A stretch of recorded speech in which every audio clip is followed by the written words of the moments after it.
हरे कृष्णा। ओम नमो भगवते वासुदेवाय नमः। कार्तिक महाराज की जय।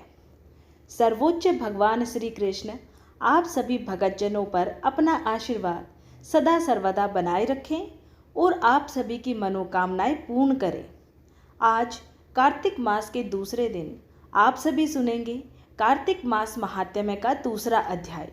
कथा शुरू करने से पहले आप सभी प्रिय भगतजनों से निवेदन है कि जो श्री कृष्ण भगवान के सच्चे भक्त हैं और चाहते हैं कि श्री श्री राधा मदन मोहन की कृपा उन पर बरसे, वे कमेंट बॉक्स में हरे कृष्णा जरूर लिखें, जिससे वो स्वयं को सर्वोच्च भगवान श्री कृष्ण के करीब अनुभव कर सके। चलिए अब आप सभी कार्तिक मास की कथा का श्रवण कीजिए। उम्मीद है आप सभी ने इससे पहले का अध्याय सुन लिया होगा। अगर आपने अभी तक इससे पहले वाला अध्याय नहीं सुना है तो आप चैनल पर जाकर उसे भी जरूर सुन लीजिएगा। तो चलिए अब कथा श्रवण कीजिए। कार्तिक मास के लिए श्रेष्ठ कार्यों, तुलसी जी की महिमा और पूजा आराधना के बारे में इतना सुनने के बाद नारद जी परम पिता ब्रह्मा जी से पूछने लगे कि हे जगत पिता, आप मुझे उस उत्तम देवता के बारे में बताइए जिनका पूजन इस माह में किया जाता है। तब ब्रह्मा जी कहने लगे कि हे पुत्र, गंडकी नदी के उत्तर की ओर गिरिजा के दक्षिण में 40 कोस की पृथ्वी महाक्षेत्र कहलाती है। वहाँ पर ही शालिग्राम तथा गोमती चक्र होते हैं, जिनका चरणामृत लेने से और पूजन करने से मनुष्य मुक्ति को प्राप्त हो जाता है। जिस गोमती में एक चक्र हो उसको सुदर्शन, जिसमें 2 चक्र हो वो नारायण, जिसमें 3 चक्र हो उसको अच्युत, 4 वाले को जनार्दन, 5 वाले को वासुदेव, 6 वाले को प्रद्युम्न, 7 वाले को संकर्षण, 8 वाले को नलकूबर, 9 वाले को नवव्यूह और 10 वाले को दशावतार कहते हैं। इनके दर्शन मात्र से ही मनुष्य मुक्त हो जाता है। जो मनुष्य कार्तिक मास में भगवान का पूजन करता है वो अवश्यमेव जीवन मुक्त हो जाता है, और जो कार्तिक मास में भगवान को वीणा, वंशी और गान सुनाता है वो भगवान को ही प्राप्त कर लेता है। जो भगवान के आगे मृदंग बजाता है उसे भगवान अपना अत्यंत प्रिय भक्त बना लेते हैं। जो भगवान के आगे धूप जलाता है वो कभी नरकगामी नहीं होता है। जो पूजन, स्नान, दान कार्तिक मास में पूर्ण श्रद्धा से किया गया हो वही अत्यंत फलदायी होता है। अब देवर्षि नारद ब्रह्मा जी से कहते हैं कि हे परमपिता, कार्तिक मास में जो दीपदान होता है उसका महात्म्य आप मुझसे कहिए। तब ब्रह्मा जी कहने लगे कि हे पुत्र, दीप चाहे स्वर्ण के हो अथवा चांदी के हो, तांबे के हो, आटे अथवा मिट्टी के ही हो, अपनी श्रद्धा अनुसार कार्तिक मास में दान करना चाहिए। ऐसा करने से सब पापों का नाश होता है। दीपक भगवान की मूर्ति के आगे अथवा तुलसी के वृक्ष के समीप, चौक, ब्राह्मण के घर के नीचे, वन में, गौशाला में तथा ताक पर चाहे घी का हो या तेल का हो जलाना चाहिए। कार्तिक मास में स्नान, जागरण, दीपदान, तुलसी सेवन, भगवान के मंदिर में साफ सफाई, झाड़ू आदि लगाना, भगवान की कथा सुनना, कीर्तन करना सभी अच्छे फल देने वाले होते हैं। इनको कार्तिक मास में करने से उत्तम फलों की प्राप्ति होती है। अतः पूर्व जन्म के पापों को नाश करने के लिए भी कार्तिक मास में कुछ न कुछ व्रत, दान, भजन, पूजन इत्यादि करने में अति उत्तम रहते हैं। श्री ब्रह्मा जी के मुख से इतनी कथा सुनकर देवर्षि नारद जी पूछने लगे कि हे विधाता, अभी अभी आपने कहा कि कार्तिक मास में स्नान दान करने से पूर्व जन्म के पाप भी नष्ट हो जाते हैं। अब नारद जी कहते हैं, हे परमपिता ब्रह्मा, किसी को ये कैसे पता चलेगा कि उसने पूर्व जन्म में क्या क्या पाप किए हैं? ये सुनने की मेरी इच्छा है, तो अब ये भी आप बताइए। तब ब्रह्मा जी कहने लगे कि हे पुत्र, ब्रह्म हत्यारा, क्षयरोगी, गुरु स्त्रीगामी, कुंठी और सोने की चोरी करने वाले के नाखून खराब हो जाते हैं और मदिरा पान करने वाले के दांत खराब हो जाते हैं। इस प्रकार से पूर्व जन्म के पापों से मनुष्य पहचाना जाता है। इन सब से कार्तिक मास में दान, तपस्या, स्नान और कृच्छ व्रत इत्यादि करने से छुटकारा मिलता है। अब ब्रह्मा जी ने कहा कि कृच्छ व्रत इत्यादि के बारे में मैं बताता हूँ, तुम ध्यानपूर्वक सुनो। एक समय भोजन करने से पादकृच्छ, 3 दिन सायकाल और 3 दिन प्रातःकाल भोजन करने से या 21 दिन तक केवल दूध या पानी पीते रहने से अति कृच्छ व्रत होता है। 4 दिन तक कुछ नहीं खाना और फिर उसके बाद सत्तू खाना या छाछ पीना, इसके पश्चात कपड़ा या दक्षिणा ब्राह्मण को देना सौम्य कृच्छ व्रत कहलाता है। इसी प्रकार 12 दिन तक व्रत करना द्वादश कृच्छ व्रत कहलाता है। तुला पुरुष का दान करना और गौ का घी, दूध, दही तथा कुशा का जल पीना और दूसरे दिन व्रत करना ये कृच्छ संतप्न व्रत कहलाता है। कार्तिक शुक्ल चतुर्दशी के दिन भगवान का पूजन करना चाहिए। उपवास करके उस रात्रि को कमर तक जल में स्थित होकर भगवान श्री कृष्ण का पूजन करने को जल कृच्छ व्रत कहा गया है। जो इस व्रत को करता है वो तीनों लोकों में पवित्र होकर बैकुंठ को प्राप्त हो जाता है। कार्तिक सुधी छठ से लेकर 3 दिन तक उपवास करने से महेंद्र कृच्छ व्रत हो जाता है। इसे करके मनुष्य दुर्लभ बैकुंठ लोक में वास पा लेता है। 3 दिन अन्न भक्षण करने और 3 दिन तक उपवास करने से पत्र पंचक व्रत हो जाता है। इसे वैष्णव कृच्छ व्रत कहा गया है। अगर एकम से पंचमी तक केवल दही खाए, फिर एकादशी और द्वादशी को भगवान का पूजन करे तो उसे परम कृच्छ व्रत कहा गया है। इसे करने से श्वेत द्वीप पर वास मिलता है। जो शुक्ल पक्ष की एकम से प्रतिदिन 1-1 ग्रास कम करता है और अमावस्या को कुछ नहीं खाता तो यह चंद्रायण व्रत कहलाता है। 1 ग्रास 2 तोले अर्थात लगभग 25 ग्राम के बराबर मानना चाहिए। एक बार में जितना भोजन आसानी से मुंह में आ जाए उतना ही ग्रास होना चाहिए। कृष्ण पक्ष के आदि में अर्थात शुरुआत में 14 को 5 ग्रास और फिर हर दिन 1-1 ग्रास बढ़ाकर एक पक्ष में 240 ग्रास पूरे करने चाहिए। इसे भी चंद्रायण व्रत कहते हैं। जो व्यक्ति कार्तिक सुधी, सप्तमी, अष्टमी, नवमी और दशमी को जल कमल खाए और फिर एकादशी को व्रत करे तो यह लक्ष्मी व्रत कहलाता है।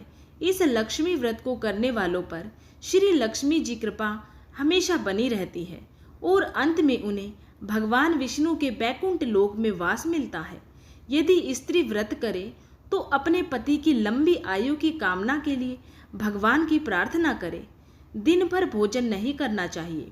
व्रत समाप्ति के बाद किसी ब्राह्मण को गोदान या फिर अपने सामर्थ्य के अनुसार दान जरूर देना चाहिए। आंवला या तुलसी का पूजन करना चाहिए। इस प्रकार इन कृच्छ आदि व्रत के करने वाले भगवान को अति प्रिय होते हैं और परम पद को प्राप्त हो जाते हैं। इस प्रकार आज की कथा समाप्त हुई। इससे आगे का अध्याय आप सभी कल की वीडियो में सुनिएगा।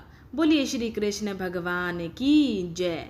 अब आप सभी घर में सुख सौभाग्य प्रदान करने वाली कार्तिक मास में सुने जाने वाली पुण्य फलदायी कथा सुनिए।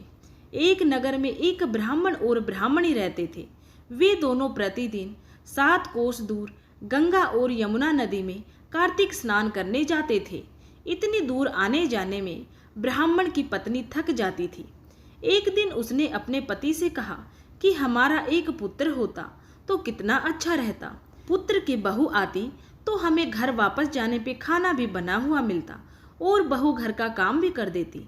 अपनी पत्नी की बात सुनकर ब्राह्मण ने कहा कि तूने बात तो सही कही है, चल मैं तेरे लिए बहू ला देता हूँ। ब्राह्मण ने कहा कि एक पोटली में आटा डालकर कुछ मोहरे रख दे। ब्राह्मण के कहे अनुसार ब्राह्मणी ने पोटली बांधकर दे दी। पोटली लेकर ब्राह्मण चला गया। ब्राह्मण सफर के दौरान यमुना के किनारे बहुत ही सुंदर लड़कियां दिखाई दी। वे रेत में घर बनाकर खेल रही थी। उनमें से एक लड़की ने कहा कि मैं अपना घर नहीं बिगाड़ूंगी, मुझे तो रहने के लिए ये घर चाहिए। लड़के की बात सुनकर ब्राह्मण मन ही मन सोचने लगा कि बहू बनाने के लिए ये लड़की उचित है। जब वो लड़की जाने लगी तो ब्राह्मण भी उसके पीछे पीछे उसके घर तक चला गया। वहां जाकर ब्राह्मण ने उस लड़की से कहा कि बेटी, कार्तिक मास चल रहा है, इसलिए मैं किसी के घर का खाना नहीं खाता। मैं अपने साथ आटा लेके आया हूँ। तुम अपनी माता से पूछो कि क्या वो मेरे लिए आटा छानकर 4 रोटी बना देगी। यदि वो मेरा आटा छानकर रोटी बनाएगी तो मैं वो रोटी खा लूँगा। तब लड़की ने अपनी माता से जाकर ये सारी बात बताई। माँ ने कहा, उचित है, जाकर ब्राह्मण देव से कह दो कि वो अपना आटा दे दे, मैं रोटी बना दूंगी। जब वो आटा छानने लगी तो आटे में से मोहरें निकली। वो सोचने लगी कि जिसके आटे में इतनी मोहरें हैं उसके घर में कितनी मोहरें होंगी। जब ब्राह्मण खाना खाने बैठा तो लड़की की माँ ने उस ब्राह्मण से पूछा, क्या आपका कोई लड़का है और क्या आप उस लड़के की सगाई करने जा रहे हो।